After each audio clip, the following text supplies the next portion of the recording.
प्रातः स्मरणीय विश्ववंदनीय संतों के सम्राट सदगुरु कबीर देव जी के पावन चरण कमलों में त्रिवार बंदगी करते हुए मेरे मन मंदिर के आराध्य प्रातः स्मरणीय परम पूज्य गुरुदेव जी, अर्चनीय वंदनीय संत समाज, समस्त संत गुरुजनों के चरण कमलों में त्रिवार बंदगी करते हुए कबीर आश्रम देवरी चैनल से जुड़े हुए समस्त श्रोता बंधुओं को, माता बहनों को, नन्हे मुन्ने प्यारे प्यारे बच्चों को, आदरणीय बुजुर्ग दादा दादियों को, सभी को सुबह की हार्दिक शुभकामनाएं हैं। आज का दिन सभी के लिए सुखद एवं मंगलमय हो। आइए सदगुरु कबीर साहिब जी का एक बहुत सुंदर शब्द है। इस शब्द में सदगुरु कबीर साहिब जी बहुत मार्मिक बात कहते हैं और इस मार्मिक कथा को, इस मार्मिक पद को, इस शब्द को जो समझ लेगा वो संसार के समस्त दुखों से मुक्त हो जाएगा। पूरा संसार दुख से करा रहा है, कांप रहा है। जहाँ भी देखते हैं, चाहे धनवान हो, चाहे बड़े पद पर प्रतिष्ठित हो, कितना भी बड़ा परिवार हो, संसार का कितना भी वैभव, धन संपत्ति, सब कुछ मिल जाए, लेकिन उसके जीवन का दुख, उसके जीवन का अभाव, अशांति, पीड़ा, उद्वेग ये समाप्त नहीं होता है। तो सदगुरु कबीर साहिब जी इस पद में यह बताते हैं कि इस प्रकार की समस्त समस्याओं का समाधान कैसे होगा और ये समस्या का कारण क्या है, उसका निदान कैसे होगा। इन विषयों पर सदगुरु कबीर साहिब जी बहुत सुंदर इस पद में वर्णन कर रहे हैं। सदगुरु कबीर साहिब जी का एक पद है, पहले मैं आपके बीच पद रखूंगी। इस पद से बहुत कुछ आप स्पष्ट कर सकते हैं और जितना आपको समझने में कठिनाई होगी इस पर हम चर्चा करेंगे। तो पहले आप सबके बीच यह पद रख दें, बहुत मार्मिक पद है। सदगुरु कबीर साहिब जी कहते हैं, यह संसार में एक वृक्ष है। इस संसार को ही उन्होंने वृक्ष कहा है। इस संसार को वृक्ष की संज्ञा देते हुए साहिब कह रहे हैं कि इस वृक्ष को जो चीन जाए, पहचान ले, वह जन्म मरण से, बुढ़ापा से मुक्त हो सकता है। मृत्यु, जन्म, बुढ़ापा, अनेक प्रकार के रोग व्याधि, भूख प्यास, ठंडी गर्मी का दुख, मानसिक पीड़ाएं, मन भारा तन भार है, भारा जे संबंध, अनेक प्रकार का भार है, आदमी को लोड है, ओवरलोड लेके चल रहा है ना आदमी। इस सारे दुख दूर हो सकते हैं। साहब इस वृक्ष के बारे में बता रहे हैं, इस वृक्ष की विशेषता बता रहे हैं। साहब कहते हैं, वै विरबाचीन है जो कोई, जरा मरण रहित तन हो। वीरवा एक सकल संसारा, पेड़ एक फूटल तिन डारा। मध्य की डारी चारि फल लागा, शाखा पत्र गिने को बाका। वेली एक त्रिभुवन लिपटानी, बांधते छूटे नहीं ज्ञानी। कहीं कबीर हम जात पुकारा, पंडित होए सोले विचारा। सदगुरु कबीर साहिब जी की एक बहुत सुंदर स्वभाव है। साहिब जी कहीं चिपकते नहीं हैं। दूसरी बात क्या है उनकी विशेषता जो मुझे बहुत अच्छी लगती है, वे पंडितों से बात करते हैं, विवेकियों से, समझदारों से बात करते हैं और अपनी बात कहकर वहां से निकल जाते हैं। ये स्वभाव हम सबका होना चाहिए। साहिब कहते हैं, पंडित सो बोलिए हितकारी। हमें भी वो सलाह देते हैं किससे बोलना चाहिए, किससे बात करना चाहिए। पंडित से बोलिए हितकारी और मूर्ख सो रहिए झक मारी। ये जो झगड़ा हो रहा है, लड़ाई हो रही, विवाद हो रहा है, ये तनाव की स्थितियां निर्मित हो रही हैं, इसका कारण यही है कि आदमी अज्ञानियों से वाद विवाद कर रहा है। ज्ञानी कौन? ज्ञानी वह है, समझदार वह है, पंडित वह है, विवेकी व्यक्ति वह है जो प्रेम को पढ़ता है। साहिब ने कहा ना, पोथी पढ़ी पढ़ी जग मुआ, पंडित भया न कोई, ढाई अक्षर प्रेम का, पढ़े सो पंडित होय। पंडित कौन? विवेकी कौन? समझदार कौन? ये जाति का पोथी पत्राधारी पंडित नहीं। ज्ञानी डिग्री प्राप्त कर लिया है, वेदांताचार्य हो गया है, किसी विषय में पीएचडी कर रहा है, डॉक्टरेट कर लिया, होता है ना अलग अलग विषयों का ज्ञाता, बहुत ज्ञानी हैं, लेकिन प्रेम नहीं है। लड़ाई करते हैं, झगड़ा करते हैं, विवाद करते हैं, वाद विवाद, तर्क को तर्क। घर परिवार समाज में वो शांति न स्थापित करके अशांति फैला रहा है, तो वो पंडित नहीं है, वो डिग्री वाले पंडित हैं। लेकिन वास्तविक पंडित वह है, ज्ञानी वह है, समझदार वह है जो अपने अज्ञान को समझ लेता। अपना अज्ञान क्या है? अपना अज्ञान यही है कि हम विश्व विजेता बनना चाहते हैं, अपना वर्चस्व स्थापित करना चाहते हैं, चाहे वह धन के मामले में हो, चाहे पद के मामले में हो, चाहे अधिकार के मामले में हो, चाहे किसी भी मामले में हो। हम अपने को हमेशा वरीयता देना चाहते हैं, ऊंचा स्थान पर हम अपने को रखना चाहते हैं। साहिब कहते हैं कि पंडित वह नहीं है, पंडित वह है जो अपने को विनम्र कर लेता है, सरल कर लेता है, छोटा बना लेता है, झुकना जान जाता है, दूसरों से मिलना, बात करना, दूसरों की तकलीफों को समझना, बहुत सारे गुण हैं पंडित के। तो साहिब कहते हैं कि कहीं कबीर हम जात पुकारा, पंडित होए सो ले विचारा। पंडित होगा, विवेकी होगा, समझदार होगा, वो मेरी बातों पर विचार करेगा। हम सबको पंडित बनना चाहिए, अभी नहीं बने हैं तो पंडित होने की ओर हमको कदम उठाना चाहिए, अग्रसर। हम जाति से नहीं कह रहे हैं, हम स्वभाव से कह रहे हैं, गुण से कह रहे हैं। हम सबको पांडित्य की आवश्यकता। पंडित कौन? जो विवेकी है, समझदार है, विनम्र है, प्रेम और त्याग की जिसके अंदर भावना है ना। सत्यासत्य विवेक निपंडा। असत्य के मोही इतने बन चुके हैं, लोभी इतने बन चुके हैं कि ये काम, क्रोध, लोभ, मोह सारे विकार हमको परेशान कर रहे हैं।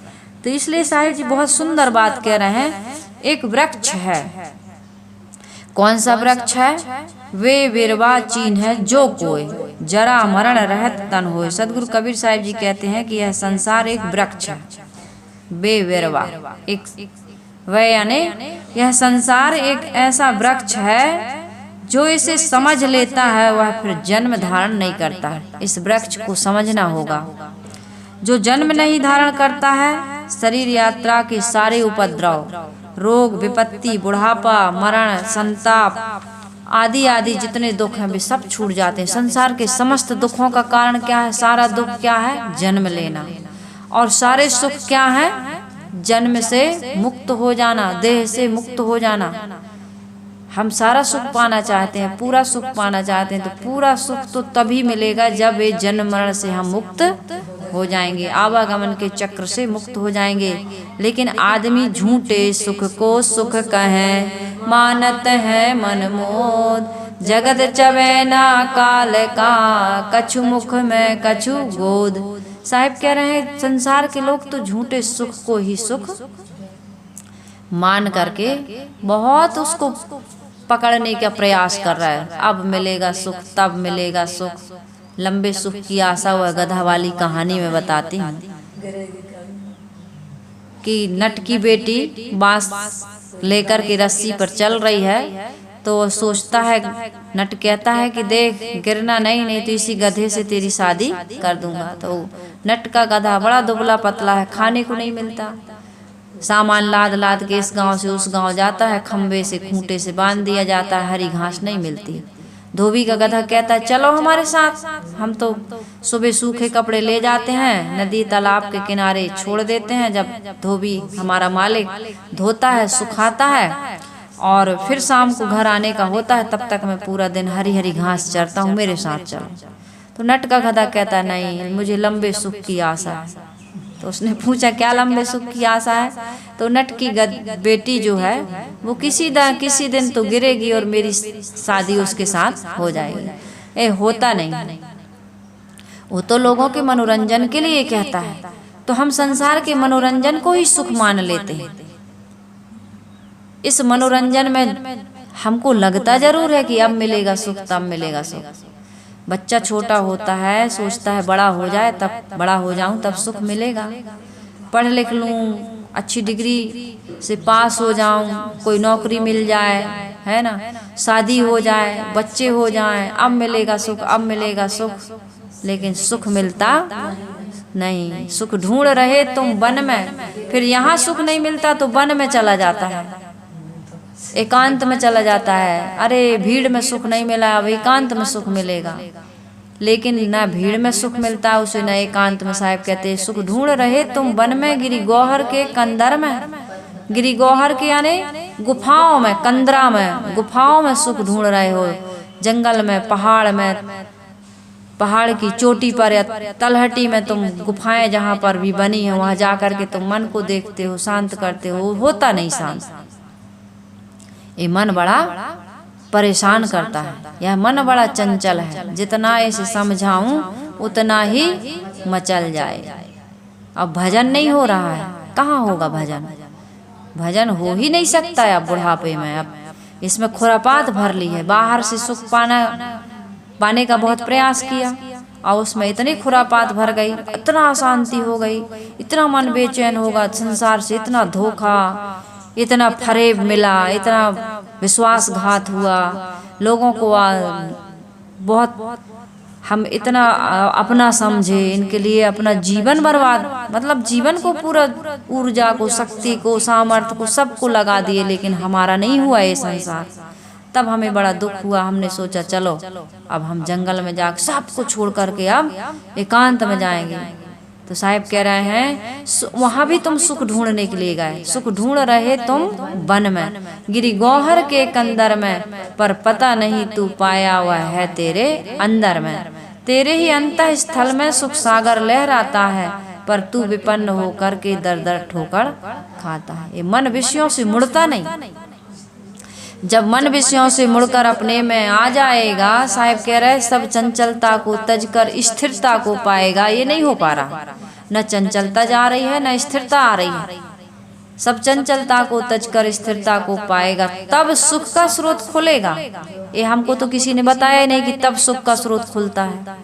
तब सुख का स्रोत खुलेगा जो है अनंत अपने में, अनंत अपने में, जिसका कभी अंत नहीं होता, जो है अनंत अपने में, और जिसको पाकर फिर मन को नहीं होगा दुख सपने में। उम्र तो ऐसे ही बीत गई, धोखे में खो दई उमरिया रे, मन राम राम बोलो। अब क्या राम राम बोले, अब धोखे में जब उमरिया बीत ही गई, खो गई, अब राम राम बोलने से अब समय नहीं बचा ना। समय बीत पुनि का पछताने, कावर सा जब कृषि सुखाने। फसल सूख गई, तब बारिश हुई तो कोई मतलब नहीं।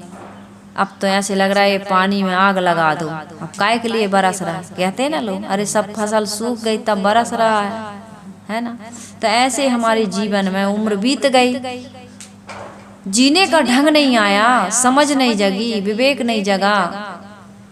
भजन है ना, जीवन खत्म हुआ तो जीने का ढंग आया। जीवन खत्म हो जाता है तब जीने का ढंग आता है, तब समझ में आता है कि संसार बड़ा धोखा है। और धोखा संसार थोड़ी देता है, हम स्वयं संसार के रागी मोही बन करके इस संसार में आसक्त होते हैं। ये संसार एक बाजार है। शायर ने कहा, संभल कर बैठना जलवा मोहब्बत देखने वालों, तमाशा खुद न बन जाना तमाशा देखने वालों। इस तमाशे में हम अपने आप को खो देते हैं, भुला देते हैं। अंत में समझ में आता है, क्या समझ में आता है? जीवन खत्म हुआ तो जीने का ढंग आया। अब समझ में आया। बूढ़ा समझाता है कि संसार में सुख नहीं है, संत महात्मा समझाते हैं कि संसार में सुख नहीं है, ये देह धरे को दंड सबको भोगना पड़ रहा है। ज्ञानी ज्ञान से भुगत लेता है, अज्ञानी रो रो करके भुगत रहा है। भुगतना दोनों को पड़ता है, ये भोग रहे हैं हम। तो कोई ऐसे कर्म ना कर जाएं हम जिससे कोई हमको कहे कि भाई कर्मों का तो दंड, कर्मों का फल तो मिलेगा। तो ये बात हमको उसकी श्राप जैसे ना लगे, आशीर्वाद लगे। ये बहुत सुंदर बात है कि कोई हमें कहे कि तुम्हें कर्मों का फल मिलेगा, तो उसकी बात हमें कैसे लगे, आशीर्वाद। हाँ, हमने अच्छा कर्म किया, हमको इसका फल मिलेगा, अच्छा मिलेगा। और कोई कहे भैया कर्मों का फल तो भोगना पड़ेगा, तो हमें लगे कि ये तो हमें श्राप दे रहा। कब लगेगा, जब बुरे कर्म करेंगे तब। तो ऐसे कर्म करें कि हमें जब कर्मों का फल मिले तो हमको दुख ना हो।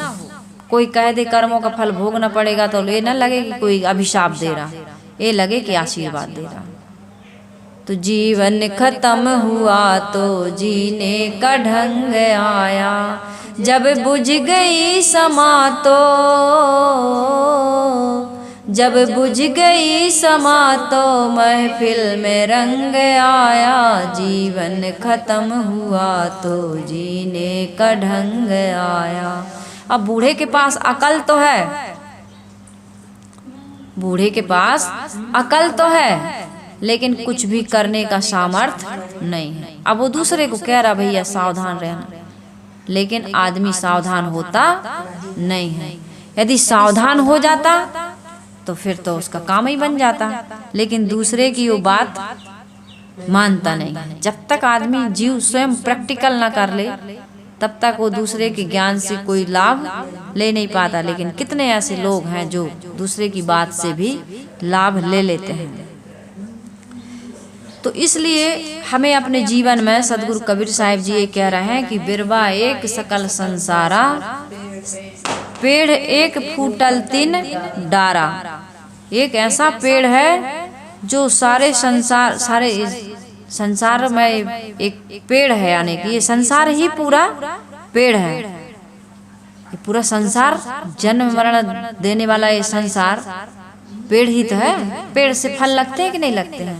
इस प्रकार से सदगुरु कबीर साहिब जी कह रहे हैं कि बाहरी भौतिक क्षेत्र से लेकर के मन तक सारा संसार कैसा है, त्रिगुणात्मक है, 3 गुणों से युक्त है। परंतु इस त्रिगुणात्मक जगत से मेरा चेतन स्वरूप एवं मेरी आत्मा अलग है। जब हम अपने आप को संसार वृक्ष से अलग समझकर अनासक्त होकर के व्यवहार करते हैं, तब संसार के बंधनों से हम मुक्त हो जाते हैं। ये संसार भी त्रिगुणात्मक है और हमारा मन भी। मन इसलिए त्रिगुणात्मक कह रहे हैं साहिब जी, क्योंकि इस त्रिगुणात्मक जगत से मन का कांटेक्ट है, और जब तक इसका संबंध 3 गुणों से यानी कि प्रकृति से रहेगा, तब तक ये 3 गुणों से प्रभावित रहता है। लेकिन जब मनुष्य का मन प्रकृति से मुड़ करके पुरुष की ओर उन्मुख होता है, आत्मा की ओर अंतर्मुख होता है, तब क्या होता है, 3 गुणों से मुक्त हो जाता है। मन तो रहता है, लेकिन ये 3 गुणों का प्रभाव इस मन पर नहीं रहता है। व्यवहार के लिए सोना, जागना, उठना, बैठना, खाना, पीना, ये सारी ये जो पुस्तक पढ़ी जा रही है या गुरुदेव जी ने सदग्रंथ लिखा है, ये भी रजोगुण के अंतर्गत आता है ना। और सतोगुण भी है, सात्विक भावना से लिखा गया। लेकिन ये बंधन का कारण नहीं है। जो मैं सुना रही हूँ, आप सुन रहे हैं, या फिर गुरुदेव जी ने लिखा है, जो भी इसको पढ़ेगा तो ये भी 3 गुण के अंतर्गत है, लेकिन ये बांधने वाला। इसी प्रकार से मन हमारा रहता है, लेकिन बांधने वाला नहीं रहता, दुख सुख से मुक्त हो जाता है वो। ऐसे मन वाले हम सबको बनने की सलाह, शिक्षा, प्रेरणा, मार्गदर्शन सदगुरु कबीर साहिब जी दे रहे। साहिब कह रहे हैं, सदगुरु कहते हैं कि संसार वृक्ष की 3 बड़ी शाखाएं हैं, सत, रज, तम। सत क्या है? सभी गुणों का अपना महत्व है, परंतु बीच के जो सतोगुण का महत्व है वो सर्वाधिक है। इसी में मध्य की डार 3 फल लागा, और शाखा पत्र गने को वाका। मध्य की डार, बीच की डार जो सतोगुण है, इसमें 4 फल लगे हुए। ये 4 फल कौन कौन से हैं? कोई भी जानता है, अर्थ, धर्म, काम, मोक्ष। भौतिक क्षेत्र में जहाँ तक क्रिया है वह रज गुण का स्वभाव है। जो भी क्रिया हो रही है, हम भी आप भी जो क्रिया कर रहे हैं मन से वो, और प्रकृति से जो रजो क्रिया हो रही है उसका स्वभाव क्या है? रजोगुण का स्वभाव है पुष्टिवर्धक, पुष्टि करना। नहीं, सतोगुण का स्वभाव है पुष्टिवर्धक। रजो का तो क्रिया करना है, पैदा करना। सतोगुण का स्वभाव है पुष्टिवर्धक और तमोगुण का स्वभाव है विनाशकारी।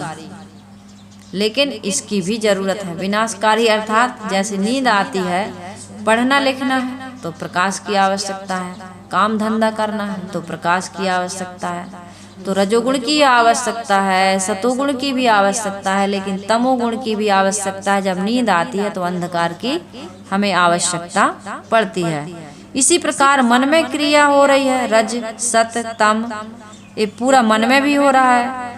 रज क्रिया से, रजोगुण से हम कोई भी कार्य में प्रवृत्त होते हैं। ज्ञान प्रसन्नता सतोगुण है और आलस निद्रा आदि तमोगुण है। तो जीवन में तीनों गुण का उपयोग करते हुए जीवन निर्वाह में शुद्ध इच्छा चाहिए, क्योंकि खाना पीना सोना जागना ये आवश्यक है। सतगुण का व्यवहार तो ज्ञान प्रसन्नता तो चाहिए, लेकिन आलस निद्रा आदि भी चाहिए। व्यवहार में अति आवश्यक है, यदि सोओगे नहीं तो पागल हो जाओगे, एनर्जी तुम्हारी पूरी नाश हो जाएगी, नष्ट हो जाएगी। सोते हो तब आप एनर्जी, फिर से एनर्जी फुल हो जाती है। जैसे बैटरी मोबाइल लगाते हो डाउन हो जाता है, तो एकदम साइलेंट मोड में जो लगाते हैं उनकी बैटरी जल्दी चार्ज हो जाती है। और जो सपना देखते रहते हैं उनकी नींद पूरी नहीं होती है। तो गहरी नींद में जाने की, एकदम संसार को, सब कुछ को भुला देने की, संसार को भूल जाते हैं ना हम, यही है तमोगुण। सब कुछ अपना माना हुआ, सब कुछ नष्ट हो गया, भूल गए। यदि आदमी नींद में न जाए, गहरी नींद में न जाए, तो जब आदमी को कोई दुख होता है, तकलीफ होती है, पीड़ा होती है, तो जब कोई सो जाता है तो उसको वो भूल जाता है। और मान लीजिए उसके साथ में कोई ऐसा प्रसंग आ जाए, दुर्घटना हो जाए और सोए ना हो, नींद ही ना आए, तो पागल हो जाता है कि नहीं हो जाता है? तो इसलिए भाई सब कुछ की आवश्यकता है। रजोगुण की भी आवश्यकता है, तमोगुण की भी आवश्यकता है, सतोगुण की भी आवश्यकता है, और ये तीनों गुण से ऊपर उठने की भी आवश्यकता है, जिसको मोक्ष और कल्याण कहते हैं। तो साहिब जी कहते हैं सोना बहुत आवश्यक है, उसके लिए अंधकार की आवश्यकता है। विवेकवान पुरुष सारे मन कल्पित भोगों का त्याग करके अनासक्ति पूर्वक केवल शुद्ध जीवन निर्वाह लेते हैं। कौन? विवेकवान पुरुष। विवेकी बनिए, समझदार बनिए। इसलिए सदगुरु कबीर साहब पंडितों का आदर करते हैं, विवेकवानों का आदर करते हैं। इस त्रिगुणात्मक जगत से अपने आप को सदैव अलग जो समझता है उसका कल्याण होता है। अर्थ धर्म काम तथा मोक्ष, ये चार पुरुषार्थ परम पुरुष के प्रयोजन माने जाते हैं। इन्हीं को चार फल भी कहते हैं। पुरुषार्थ को चार फल भी कहते हैं। फल तो है काम और मोक्ष, उसके साधन क्या है? अर्थ और धर्म।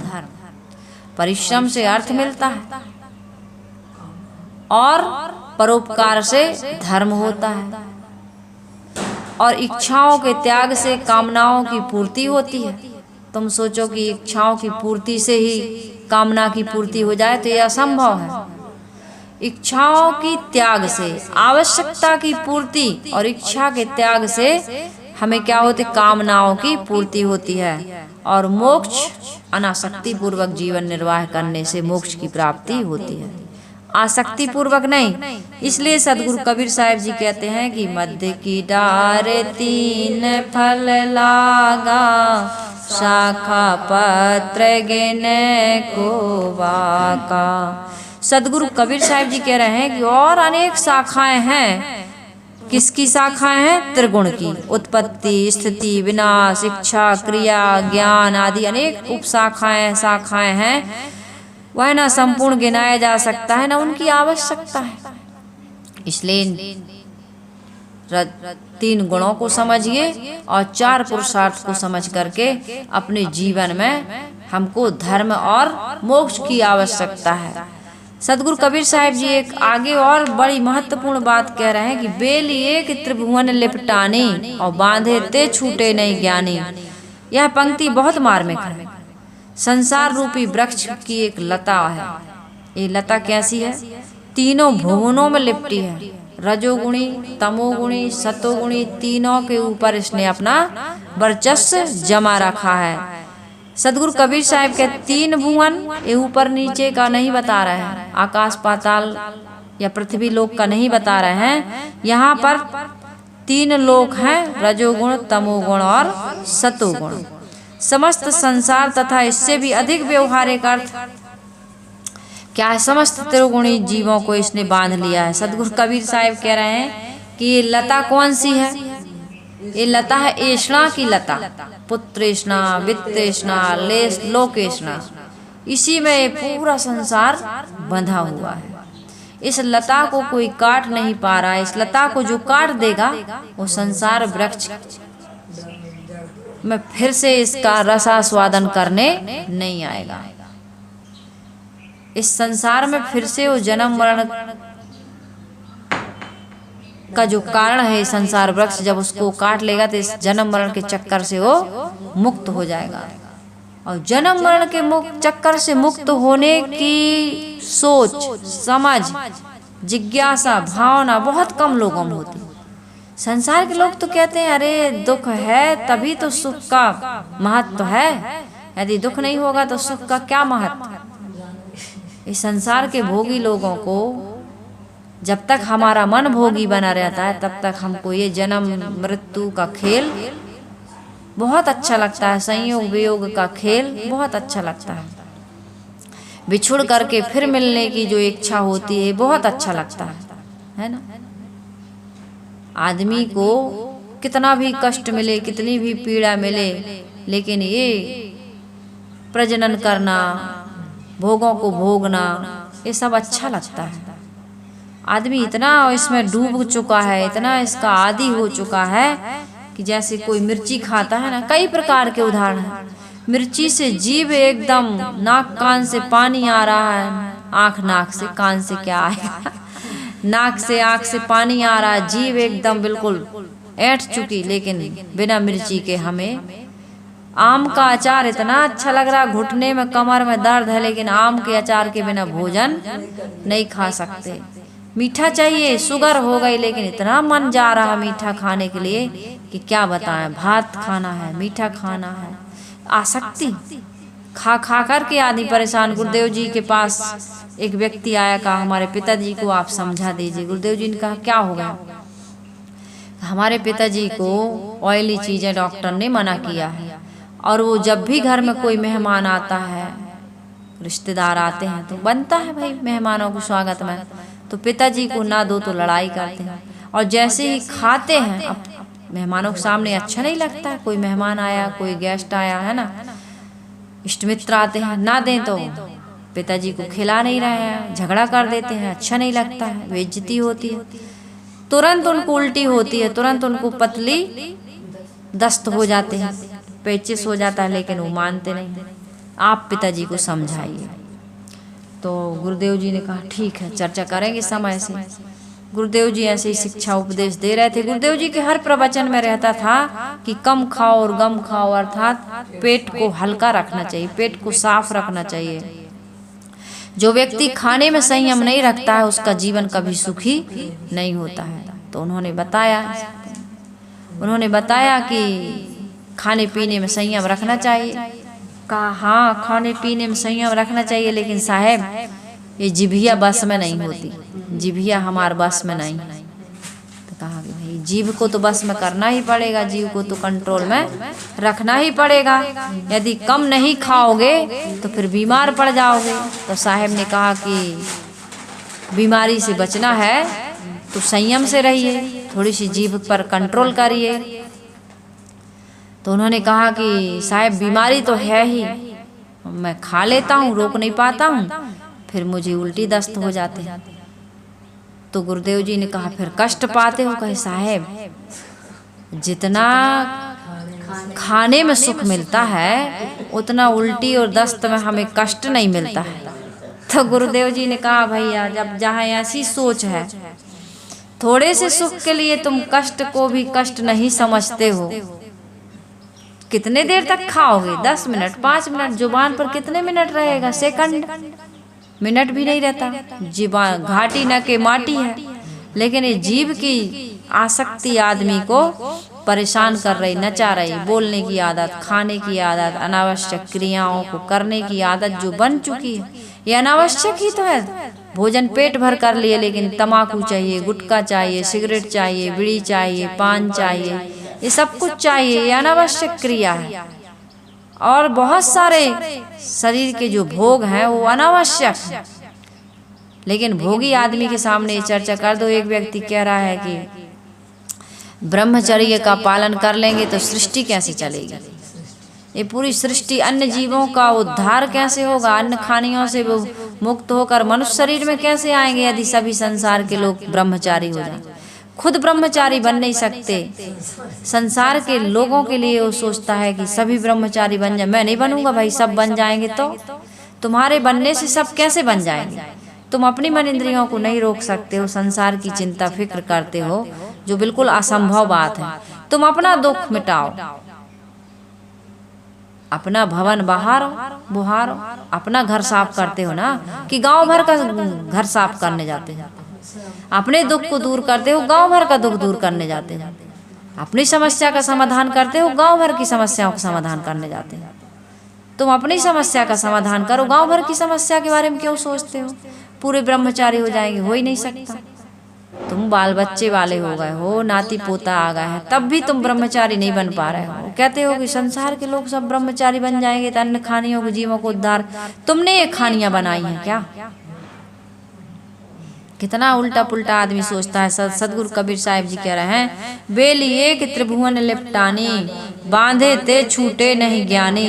सदगुरु कबीर साहिब जी कह रहे हैं, एक ऐसी लता है पुत्रेष्णा वित्तेष्णा लोकेष्णा की, जिसमें ज्ञानी लोग भी बंध गए।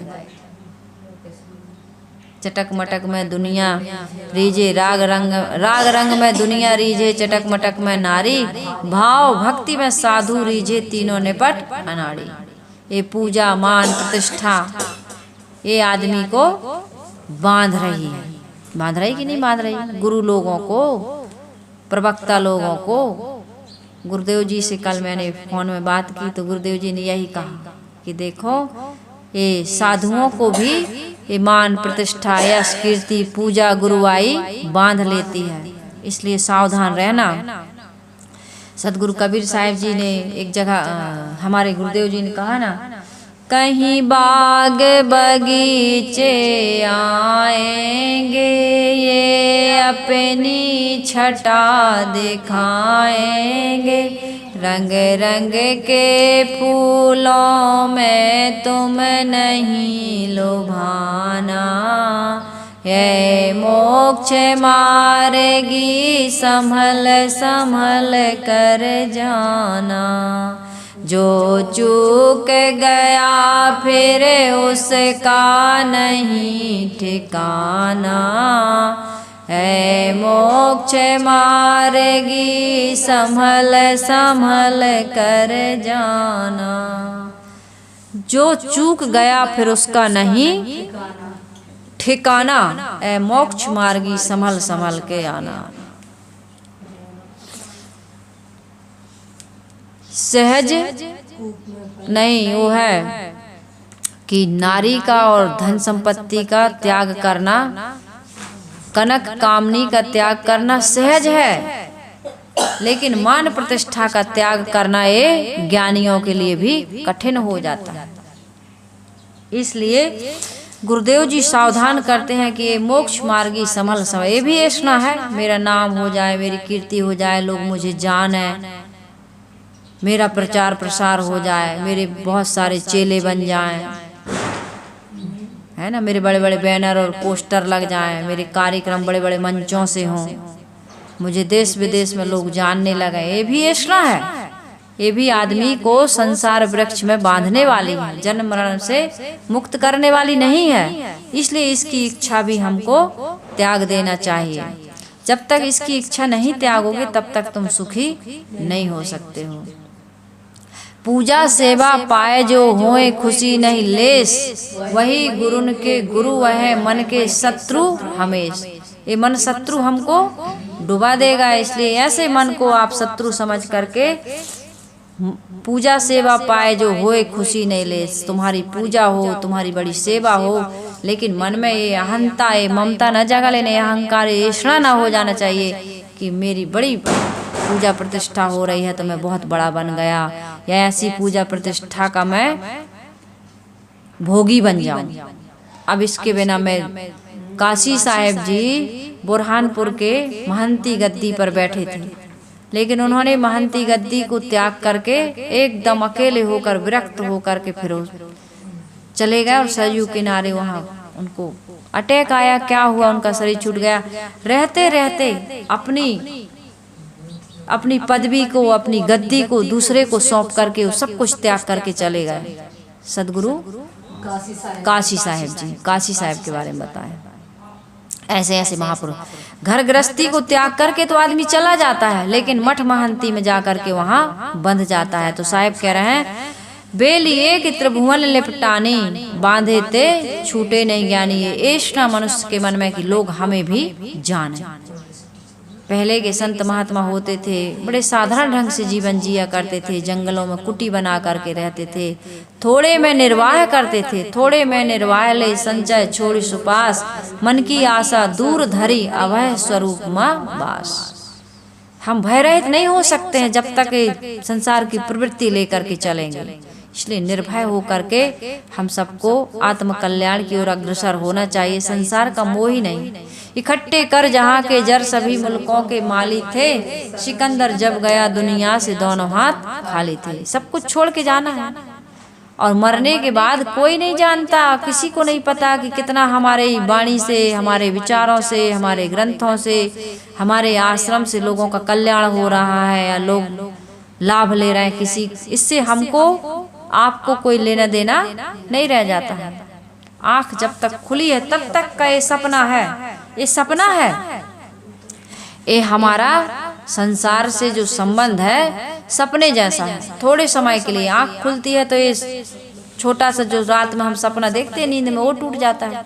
लेकिन ये आंख बंद होते ही ये 40, 50, 60, 100 वर्ष का सपना सदा सदा के लिए गायब हो जाता है।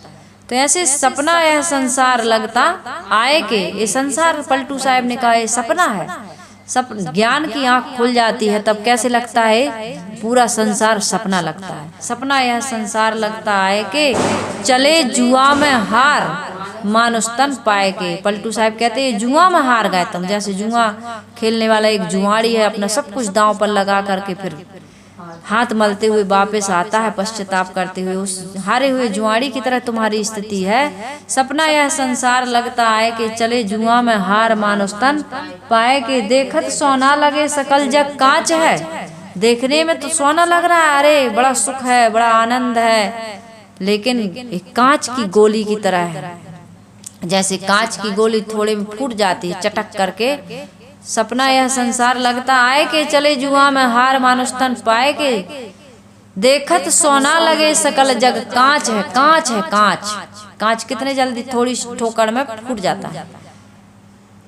देखत सोना लगे सकल जग कांच है। अरे हाँ पलटू, जीवन कहिए झूठ तो मरना साँच। मरना है, आवश्यक है, मरना पड़ेगा तुमको। लेकिन इस संसार में आकर के तुम ये भूल जाते हो कि मरना जरूरी है, मरना पड़ेगा। इसलिए आदमी को मरते मरते तो जग मुआ, लेकिन मुए न जाना कोई। ऐसा होए कि ना मुआ जो बहुरी न मरना हो। साहब ने कितना बढ़िया बात कही है कि मरते मरते तो संसार के सभी लोग मर ही रहे, मरना पड़ेगा। आए हैं सो जाएंगे।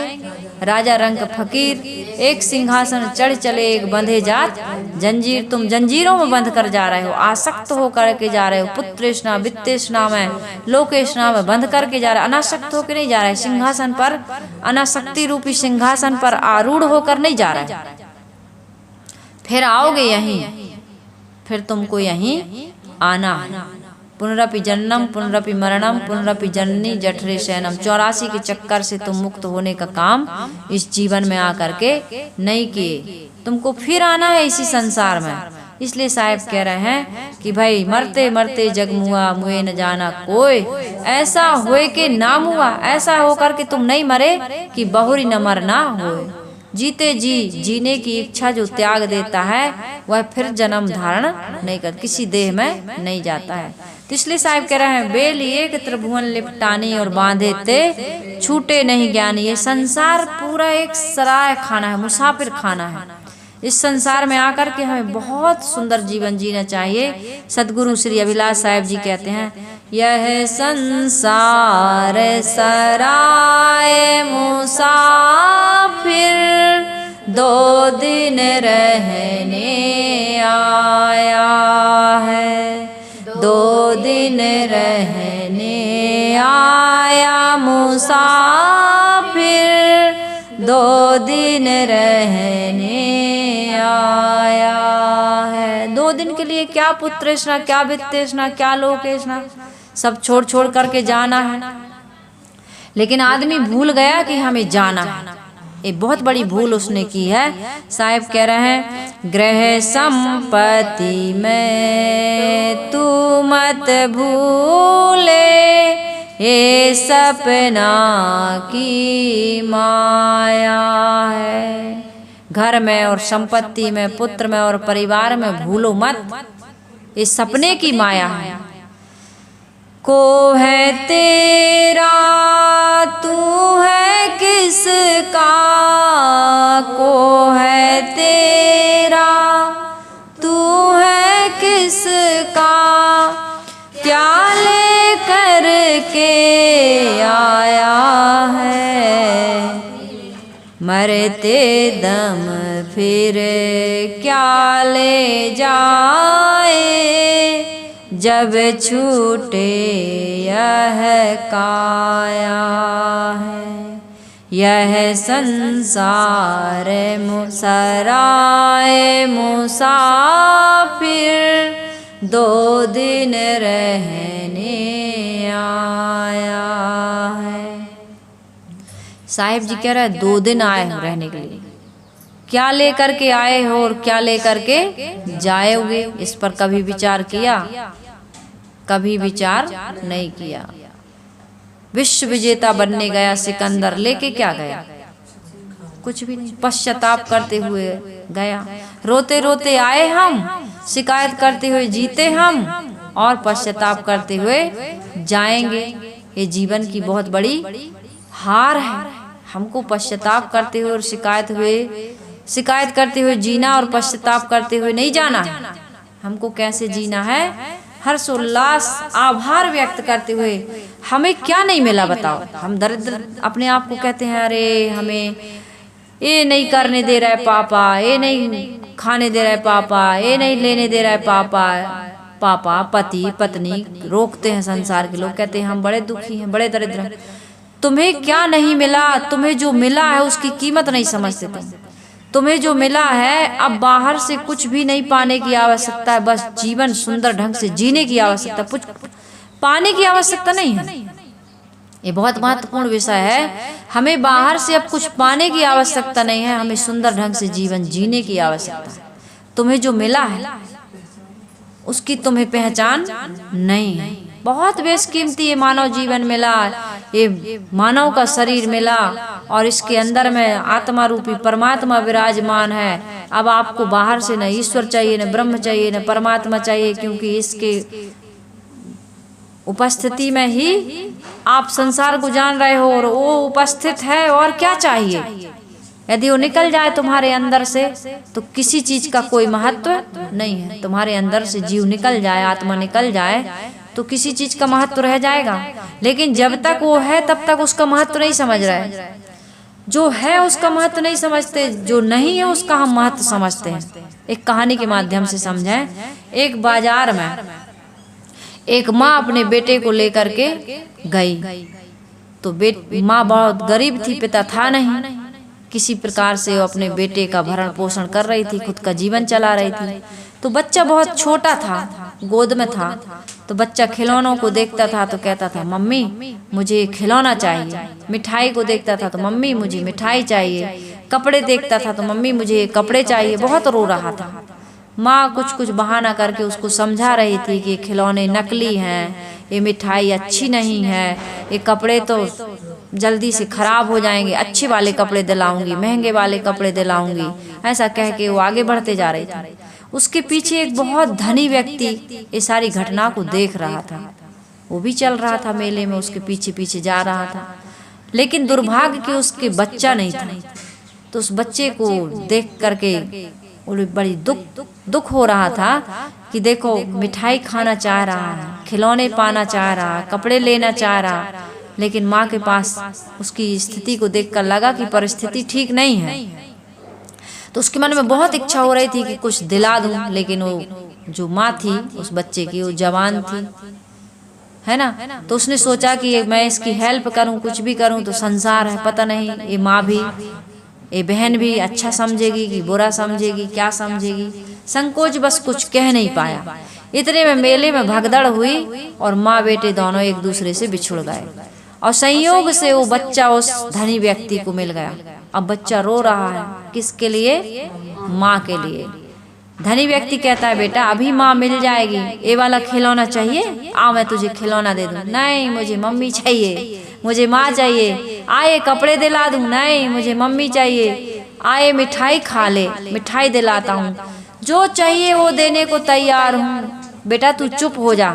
बेटा चुप नहीं होता, क्या कहता है? मुझे माँ चाहिए। अभी माँ थी तो खिलौने चाहिए, मिठाई चाहिए, कपड़े चाहिए, लेकिन अब माँ नहीं है तो ये सारी चीजें नहीं चाहिए, अब माँ चाहिए। बस यही है।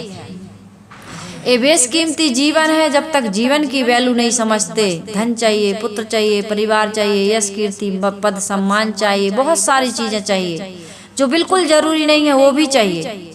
नशा व्यसन, दुनिया भर की आदतें, कितने कितने प्रकार के आदमी स्वभाव आदत बना लेता है, वो चाहिए।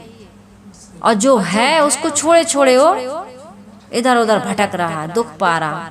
तो साहिब जी इसमें कह रहे हैं कि जो चाहिए भाई उसकी कीमत समझो। साहिब कह रहे हैं बहुत बचा करे पग तू रखना, मग में कांटे बिछाया है।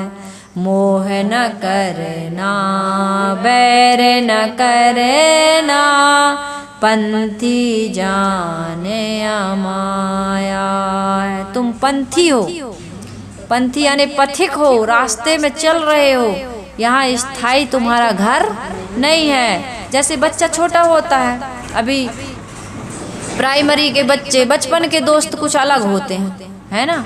फिर जब KG 1 KG 2 में जाता है, वहाँ के दोस्त अलग होते हैं। फिर उसकी जब बदलता है, मान लीजिए वो प्राथमिकता में जाता है या मिडिल में जाता है या हाई स्कूल में जाता है या अलग कॉलेज में यूनिवर्सिटी में पढ़ने जाता है, तो कितने जगह उसके दोस्त बदलते जाते, कितने दोस्त बदलते हैं। माता पिता तो छूट ही जाते हैं, माता पिता से अलग होकर बच्चे पढ़ते हैं, तो सब कुछ छूटता जा रहा है कि नहीं। पंथी जान अमाया है, यहाँ मोह न करना, वैर न करना, पंथी जान अमाया है। और क्या करना? भूखे को तू भोजन देना, प्यासे नीर पिलाया है। दुखियों पर तू करुणा करना, पर उपकार कमाया है। यह संसार सराय मुसाफिर, 2 दिन रहने आया है। यह नर देह मोक्ष की भूमि, बड़े भाग तू पाया है। ये नरदेह क्या है? मोक्ष की भूमिका है। नर तन पाए विषय मन देही, पलट सुधाते सठ विसले। गोस्वामी जी कह रहे हैं साधन धाम मोक्ष कर द्वारा, और पाए न जेहि पर लोक संवारा। स्वर्ग नरक अपवर्ग निशैनी, ज्ञान वैराग भक्ति सुख दैनी। इस मानव जीवन से केवल दुखों की निवृत्ति करना चाहिए, लेकिन हम दुखों की वृद्धि करने में लगे हैं, समझ नहीं पा रहे हैं। ये पुत्र स्नाए, वित्त स्नाए, लोक स्ना हम किस प्रकार से बांध रही है, किस प्रकार से संसार के इस जन्म मरण के चक्कर में डालने वाली हम समझ नहीं पा रहे हैं। साहब कह रहे हैं यह नर देह मोक्ष की भूमि, यह नर देह मोक्ष की भूमि, बड़े भाग्य तू पाया है। आवागमन का फेर मिटा ले, सफल बना ले काया है। ये काया की सफलता किसमें है कि आवागमन के चक्र को हम मेट दें। सबसे बड़ा काम यही है। ये पैसा कमाना, ये परिवार बढ़ाना, ये पद प्रतिष्ठा प्राप्त करना, ये बड़ा काम नहीं है। इसको तो संसार के सभी लोग कर रहे हैं। सबसे बड़ा काम क्या है कि हम आवागमन के चक्र से अपने आप को मुक्त कर लें। इससे बड़ा काम कुछ भी नहीं, क्योंकि आवागमन का चक्र ही संसार का सबसे बड़ा दुख है। साहिब जी कह रहे हैं यह काम नहीं करता आदमी, क्या करता है, इस काम को आज कल पर टाल देता है। क्या कहता है, कर लेंगे, अभी तो समय है। इस काम को जल्दी नहीं करता, लड़ाई झगड़ा को जल्दी तत्काल करता है। काम वासना का विकार आ गया, क्रोध का विकार आ गया, लोभ मोह का आ गया, तो तत्काल तत्क्षण इसी समय। लेकिन कोई अच्छा काम करना है तो मुहूर्त निकलवाएंगे, लोगों से पूछेंगे, सलाह लेंगे। बीड़ी पीने के लिए पूछते हो किसी से, माता पिता से सलाह लेते हो? सिगरेट पीने के लिए, शराब पीने के लिए, अंडा मुर्गी मांस खाने के लिए, किसी की बहू बेटी पर कुदृष्टि करने के लिए, गलत काम करने के लिए किसी से सलाह नहीं लेते। लेकिन अच्छा काम करने के लिए मुहूर्त देखोगे, सलाह लोगे, फिर समिति में बात रखोगे, भैया साध्वी जी को बुलाना है, सहयोग करोगे। लेकिन लड़ाई करने में कोई नहीं कहता भैया हम लड़ाई करने जा रहे हैं, गाली देने जा रहे हैं, सहयोग करोगे हमारे साथ। बड़ी लड़ाइयाँ करना तो भले आदमी बनाता है, किसी को जाने से मारना है, तो इसके लिए सहयोग नहीं लेना चाहिए, न ये काम करना चाहिए, बिल्कुल नहीं। अच्छे काम के लिए आप सहयोग मांगते हो, सहयोग की जरूरत पड़ती है, ऐसा नहीं है कि ना करो। अकेले नहीं, अकेले से नहीं होता है, लेकिन आदमी कल्याण का काम तो अकेले ही से होगा। कल्याण के काम में किसी प्रकार की टाल मटोल करने की, मुहूर्त देखने की या किसी की सहयोग की आवश्यकता नहीं है। साहिब जी क्या कह रहे हैं, आज काल में सब दिन बीते, आज काल में सब दिन बीते, आए काल नियर आया है। अब की चूके फिर रह जाए, अब की चूके फिर रह जाए, क्यों अभिलाष भुलाया है। यह संसार सराय मुसाफिर, दो दिन रहने आया है, दो दिन रहने आया मुसाफिर, दो दिन रहने आया है। 2 दिन रहने आए हम, 2 दिन। एक दिन जन्म का होता है और एक दिन मृत्यु का होता है। इस जन्म और मृत्यु के बीच में जितना जीवन मिला है, इसमें हमें क्या करना चाहिए, अपने कल्याण का काम करना चाहिए। कमाते क्यों हो, खाने के लिए। खाते क्यों हो, जीने के लिए। जीते क्यों हो, आत्म कल्याण के लिए जियो। पूछते हैं कि भाई खाते क्यों हो, तो जीने के लिए। और जीते क्यों हो, तो क्यों जी रही हो, बताओ काजल अंतिमा, किस लिए जी रहे हम, पता है?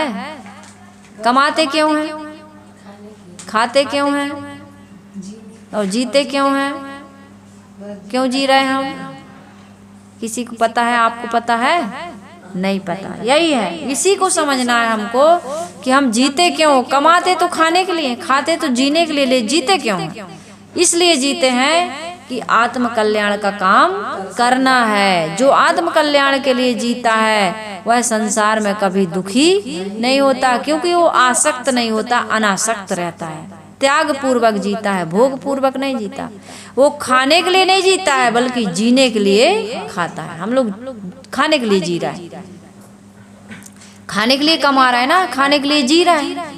लेकिन जो आत्म कल्याण करने के लिए जीता है वो खाने के लिए नहीं जीता, जीने के लिए खाता है। कि भाई भूख एक रोग है और भोजन एक दवा है, औषधि है।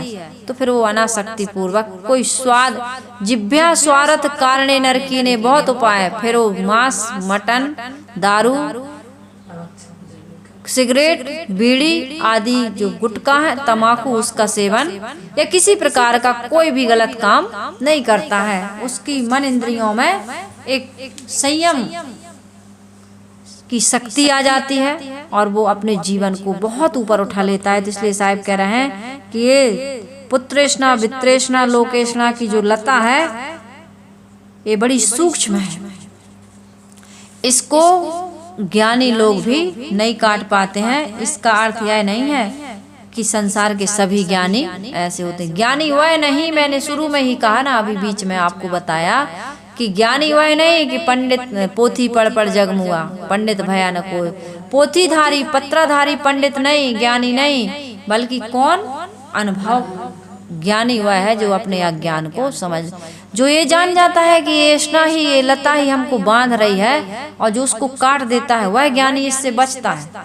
और जो ये नहीं समझता है वो इसी में बंध करके संसार का फिर से आवागमन का चक्र में वो पड़ा रहता, उस चक्र को काट नहीं पाता। इसका अर्थ यह है कि भाई ज्ञानी कहलाने का मतलब है भीतर से जो हमारी इच्छा तरंग है, जो संसार की पुत्र की इच्छा, गुरु जी को चेला की इच्छा है ना, हाँ, मठ मंदिर की जो आसक्ति है, मोह है, लगाव है, इस सूक्ष्म इच्छा जो है अंकुरित हो रही है, इसको हमको काटना है। जब तक हम इसको नहीं काटेंगे तब तक हम इस संसार के जरा मरण से मुक्त नहीं हो सकते। आज के विज्ञान के युग में जीने वाला आदमी इसे काल्पनिक आदर्श मात्र मानता है। जन्म मरण से मुक्त होने की बात उसे भले काल्पनिक लगे, परंतु उसका जो आज का व्यवहारिक स्वरूप है उसे तो कोई भी समझ सकता है। वह सुखद जीवन का उच्चतम शिखर है। कौन सा? जिसके मन से सारी इच्छाएं बुझ चुकी हैं, उसे तो कोई भी समझ सकता है। जिसके मन में पुत्र की, वित्त की, लोक की कोई तृष्णा नहीं है, जिसके मन में किसी प्रकार की इच्छा और वासना नहीं है, तृष्णा समाप्त हो गई, उसके हृदय के आनंद की कोई सीमा नहीं रहती है। वो ऐसा जीवन जी कर के कोई देख ले, और ऐसा जीवन जीना संभव है क्योंकि आजकल में हमको यहाँ से जाना है। तो किस चीज की फिर मोह, किस चीज का प्रलोभन और किस चीज का भय, जब जाना ही है। जीवन निर्वाह के लिए थोड़े से सामग्री की आवश्यकता है, तो थोड़े में वो निर्वाह करके निर्भय होकर के जीता है। वो संग्रह की प्रवृत्ति को त्याग देता है। परिश्रम तो करना चाहिए। साईं इतना दीजिए जा मैं कुटुंब संभाए, और मैं भी भूखा ना रहूं, साधु न भूखा जाए। सदगुरु कबीर साहिब जी कहते हैं कि कहीं कबीर हम जात पुकारा, और पंडित होए सो ले विचारा। जो पंडित होगा वो यानी विवेकी होगा, समझदार होगा, उसको ये बातें समझ में आएंगी। हर किसी की समझ में आने वाली नहीं है। तो इसलिए भाई अपनी इन बातों को समझने के लिए हमें विवेकवान बनने की आवश्यकता है। विवेकी बने, समझदार बने। और प्रवक्ताओं के लिए सदगुरु कबीर साहिब जी कह रहे हैं कि ज्ञानी से, पंडित से बात करो, पंडित से बोलिए हितकारी, मूर्ख सो रहिए झकमारी। सदगुरु कबीर साहिब जी कहते हैं कि ज्ञानी जो होता है मुक्ता हल लिए चौंच लुभावे, मौन रहे या हरि यस गावे। ज्ञान की चर्चा करते जाओ समझदार लोगों से, लेकिन किसी में बंधना नहीं तो चेला चांटी में बंध जाओ। अरे हमारे चेला को हम समझा के ही रहेंगे, समझा के न रहो। कहना तुम्हारा काम है, कह दो, क्योंकि तुम्हें भी किसी ने समझाया है और उनकी वाणी से तुम्हारे जीवन में परिवर्तन हुआ, इसलिए कहना तुम्हारा धर्म है, कर्तव्य है। क्योंकि गुरु से जब हमें उपदेश मिलता है तो गुरु दक्षिणा में यही चाहते हैं कि जैसे मैंने तुम्हारा उद्धार किया, ऐसे तुम भी समाज के उद्धार में अपना योगदान करते रहना। तो सदगुरु कबीर साहिब जी की ये पंक्ति कि कहीं कबीर हम जात पुकारा, पुकार करके कहे जा रहे हैं। हमारा किसी ठेका नहीं है कि हम तुमको बिल्कुल जगह ही देंगे। कहने वाले का काम है कहना, यदि जो मानता है उसके अनुसार चलता है तो उसका कल्याण होता है। जो पंडित होता है, विवेकी होता है, समझदार होता है, वो इन बातों पर विचार करता है और अपना कल्याण कर लेता है। तो सदगुरु कबीर साहब का जो निरालापन है कि कहीं कबीर हम जात पुकारा, पंडित होए सो ले विचारा, इससे हमको प्रेरणा लेकर के अपने जीवन में इन बातों को, इन ज्ञान को आचित करने की आवश्यकता है। स्वयं जगें और दूसरों को जगाते हुए अपने आत्म कल्याण का काम करें। सदगुरु कबीर साहिब जी का ये बहुत सुंदर पद कि बेविरवा चिन्ह जो कोय, जरा मरण रहत तन होए। यदि जन्म मृत्यु से मुक्ति पाना चाहते हो तो सदगुरु कबीर साहिब जी की वाणी को खूब पढ़ें। और मेरे इस डिस्क्रिप्शन में, चैनल में जो डिस्क्रिप्शन होता है उसमें www.kabirparak.com के एक लिंक है, इसको आप टच करके लाइब्रेरी खोल करके आप इन पुस्तकों, इस प्रकार की पुस्तकों का अध्ययन भी कर सकते हैं। जो मैं पढ़ के आपको सुनाती हूँ, जो पद आपके बीच रखती हूँ, ये पूरा बीजक व्याख्या सदगुरु कबीर साहिब जी की, गुरुदेव जी के द्वारा जो इसकी टीका की गई है, इस वेबसाइट पर आपको उपलब्ध होगी और उसमें पता है, एड्रेस है, आप अपने घर मंगा भी सकते हैं यदि आप चाहें तो। और होना ही चाहिए, सबके घर में सदग्रंथों का अध्ययन होते रहना चाहिए। 24 घंटे में आधा घंटा, 1 घंटा हर व्यक्ति को निकालना चाहिए सदग्रंथों के अध्ययन करने के लिए, अच्छी वाणी सुनने के लिए और एकांत में जाकर के मौन होकर के, शांत होकर के अपने जीवन के बारे में सोचें, अपने मन के बारे में सोचें, अपने बंधन और मुक्ति के बारे में सोचें, अपने दोष दुर्गुणों के बारे में सोचें, सद्गुणों के बारे में सोचें कि हम इन पर कितना काम कर रहे हैं, कितने दोष दुर्गुण हटा रहे हैं, कितने सद्गुणों को जीवन में धारण कर रहे हैं, कितना हमारा बंधन अभी भी हम बनाते जा रहे हैं कि हम इनको काटते जा रहे हैं, क्या हो रहा है, हम दुखी ज़्यादा हैं कि सुखी ज़्यादा हैं।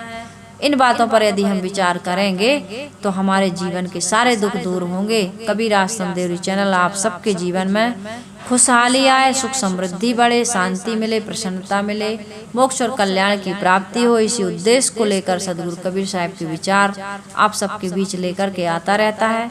तो आइए मैं अपनी वाणी को विराम देती हूँ, हम सभी लोग गुरु वंदना कर लेते हैं।